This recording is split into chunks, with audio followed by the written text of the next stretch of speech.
oduu amme taayee danda'a arraa mana murtiitti dhiyaate. Taayee danda'aa meeshaa seeraan alaa mana isaatii fuudhame jechuudhaan kan gaafatti barruu inni feesbuuk irratti maxxanse jechuudha.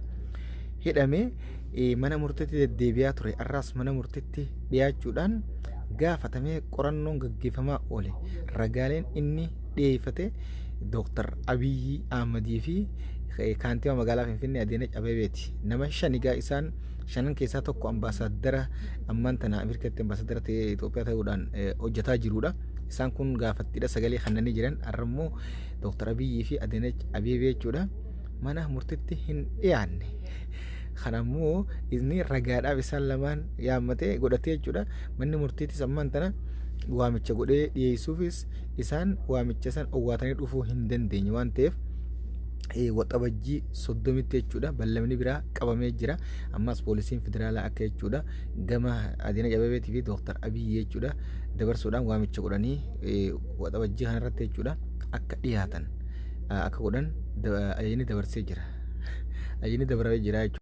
Kanatti aansuudhaan horeen hojii raawwachiiftuu paartii badhaadhinaa arra waaree booda sa'a booda hanga guyyaa lamaa jechuudha waltajjii yookaan marii isii kan itti fufaa jirtu ta'uu muummee ministeera Dr. Abiyyiin fuula feesbuuk isaa irratti maxxanseeti jira. Waltajjiin jechuudha horeen paartii badhaadhinaa teessoo tarraan tanaatoni dhimmi isaan irratti haasawaan haala nageenya biyyattiitii fi akkasuma waa'ee ulaa galaanaatis xiyyeeffannoo yaanii ijoodha waan ta'eef kanarrattis ni haasawamaa ni dubbatamaa jechuudhaan eegamaa jira. Kanaaf waltajjiin har'a waaree booda eegaltee boruu fi iftaan katti fuftoota guyyaa lamaaf waan isaan irratti jechuudha walii galanii murteessanii haasawaa taasisan kan jala buune isinii gabaabnu ta'a keessattuu dhimmi ulaa galaanaa isaaniif ijoodha beeka. Kanafaa akka gaariitti jechuudha eegaa jiran kana waa'ee kanaa ni kaasanii hundaafuu jala buunee kan isin gabaafnu ta'a jechuudha.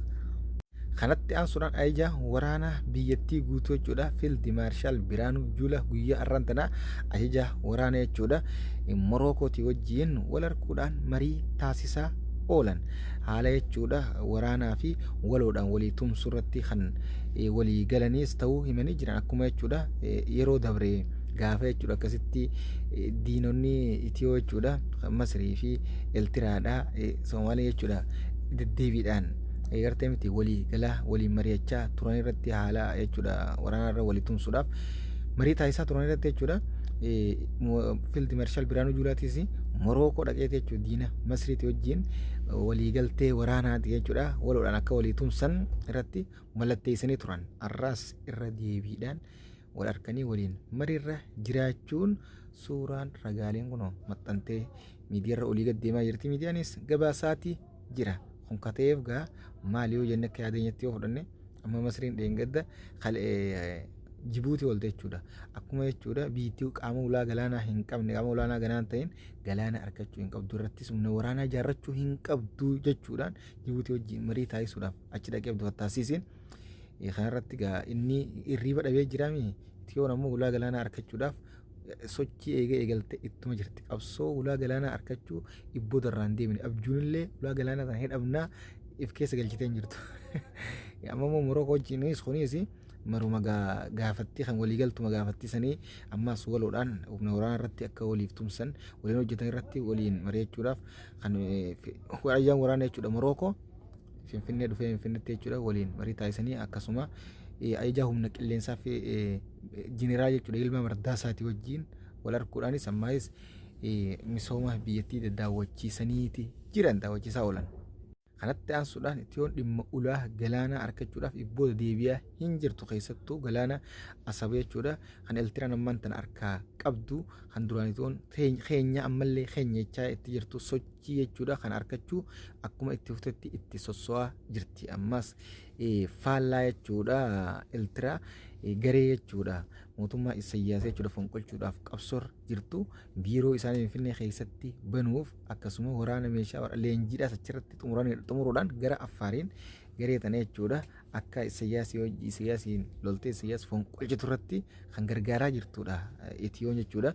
Waa hundaanuu waan ajaa'iba isinitti ta'a duraan loltoota jechuudha waraana Itiyootiin lolu Eertiraatu ofirra qubsiisaa ture. Amma immoo Itiyoonis jechuudha waraana jechuudha garee Isaayyaas Afwerqiitii jechuudha loltu tan Isaayyaas Afwerqii fonqolchuu barbaaddu ofirra qubsiisuudhaan garasa jechuudha lolchiisaa jira. Ammoo gareen tun ammaas Itiyoon ulaa galaanaa harkachuu qabdiidha. Warrani kaninaaf juudha.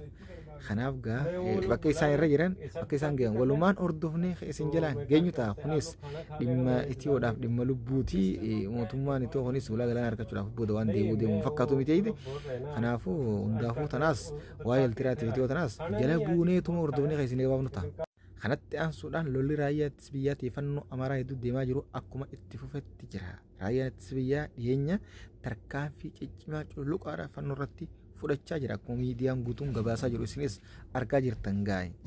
Kanatti aansuudhaan haala nageenya waliigala magaalaa Finfinnee laalamee jira jechuudhaan akkasuma poolisoota federaalaatii fi poolisoota tarsiimoo fi magaalaa Finfinnee akkasuma hooggantoonni olaanoon guyyaa irraantanaa jechuudha Finfinnee keessatti ta'aniin jechuudha hattoota meeshaalee garaagaraa Finfinnee keessatti saamaa jiran kan nageenya uummata dhorkaa jiran akkasuma maallaqa sobaatiin uummataas burjaajeessaa jiran irratti tarkaanfii hedduu fudhanne kanneen hattoota makiinota saatanii meeshaa makiinaatis guuran hundarratti tarkaanfii hedduu fudhannee akkasuma gara mana murtiitti dhiyeessinee waa'een isaanii qoratamaa jira jechuudhaan dubbatanii ammas fuulduratti kana caalaa kan cimsanii haala magaalaa nageenya Finfinnee jechuudha eessuuf hattoota hunda jechuudha hidhatti guuran katti fufu ta'uu poolisoonni kun himaniiti jiran. Oduun biyya keessaa qaban kana fakkaata karoo oduu biyya alatti isin dabarsina. Mootummaan Soomaaliyaa Hassan Sheikh Mahmud eda halkan walakkaa xiyyaaraan balali'uun gara Ugaandaa kutee Ugaandaa seenuun dhagahame. Kun kan ta'eef sodaa jechuudha garee isaa loltu garee Al-Shabaab dhiyeenya kana jechuudha haleellaa isaan cimsanii magaalaa guddittii Soomaaliyaa jechuudha Maqdishoo irratti raawwachaa jiran hordofuudhaan eda yaaddoo jechuudha nageenyarraa kan balalee ta'uu jechuudha miidiyaan Soomaalii gabaasaati jira. Kanatti aansuudhaan Yukureen nageenyaaf yaaddoo Raashiyaaf qabduuf harka kennuu dandeessii jeekaantiibaa magaalaa Kiyoo. Kanatti aansuudhaan Chaayinaan Ameerikaan Tiraambii dhugumatti waraana daldala jechuudha Ameerikaa fi Chaayinaa gidduutti banamaa jiru kana furuu yoo kan barbaadu ta'e qaraxa meeshaa keenyarraa kaasuu qabaa jechuudhaan dubbatee jirti. Kanatti aansuudhaan haleellaa dhiyoo tana Kashmiir keessatti jechuudha uummata turistii irratti raawwatamee namoota 26 ajjeese kana mootummaan Indiyaa Muudiin balaaleffateeti jira. Akkasuma haleellaan tun jechuudha wal dhabdee biyyoota lamaanii hedduu muddama keessa galchitee jechuudha hanga daangaa isaanii addaa cufatan irra geessee jirti jechuudha. Haleellaan tun kan dheengadda raawwatamteedha. Amma immoo wal dhabdeen biyyoonni lamaan duraanuu wal dhabdee ni qaba daangaa irratti waliin daldala itti fufaatu wal loluu malee Kashmiir tuni iddoo miidhagduu fi bakka turistii addunyaan itti dhayitee daawwattudha. Lafa bareedduu akkasuma cinaan tokko Kashmiir Paakistaaniin bulti cinaan tokko Indiyaan bulti jechuudha bulaa jirti. Kanarratti jechuudha haleellaa dhiyeenya kana jechuudha humni hin beekamneen turistoota irratti raawwatamee namoota 26 galaafate hordofuudhaan daangaan biyyoota lamaanii jechuudha addaan cufamee jechuudha daldalli isaanis addaan cufamee muddamamaa keessa jiran. Haleellaa kana immoo mootummaan Indiyaa Muudiin jaarsee jechuudha Muudiin beektan balaaleffateeti jira. Kanatti aansuudhaan kan xumuraa oduu ammaan tana nu geesse keessa waa'ee jechuudha du'a moodelistii Oromoo Qananii Addunyaatti wal qabatee guyyaa irraan tana mana murtee jechuudha Andu'aalem Gosaa dhiyaatee jetti oduun takka tan keessoo nu geesse hanga ammatti garuu ta keessoo qofaa taniin isin himaa jiru ta keessoodhaan nageesse kanarratti ammaas poolisiin jechuudha waan dhiyeenya kana jechuudha walitti qabde gara murtii mana murtiitti dhiyeessuudhaan manni murtii ammaas ilaalee torbii kana wanni jechuudha dhiyaate tokko waan hin jirreef ammaas poolisiin irra deemu qorannoo guyyoota biraa dabalataa gaafatte. Ammoo manni murtii olaanaa jechuudha mirgaa fi bitee erga laalee booda guyyaa kudhan ammaas kan xumuraa jechuudha kana jechuudhaan hayyamee fi jira jettee oduun amma nu geesse kun cufaa oduu guyyaa irraan tanaati oduun irraa qabne kana fakkaata kan biraatiin angolii deemutti sheer du'eetuudhaan facaasaa bakkayyuu waliin gahaadha anka isiniif dhiyeessu oduu ammeeti ammoo mallattoo gurraatti harkaa mirga reetoona tuquudhaan saabskiraayib godhuu qofan dagatinaa jechuudha maatii keenya ta'aa nutti dabalamaadha warroonni duraan nutti dabalamtanii jiraattan qofa qabdanii oduu dhugaa qofa isin biraan geenya nuti gama tokko hin jirru paartii tokko isin deeggarru dhugaa jirtu qofa isin biraan ge'uudha. يا خمرات نقول دمتك أنا جاي من التراب. السلام عليكم ورحمة الله وبركاته.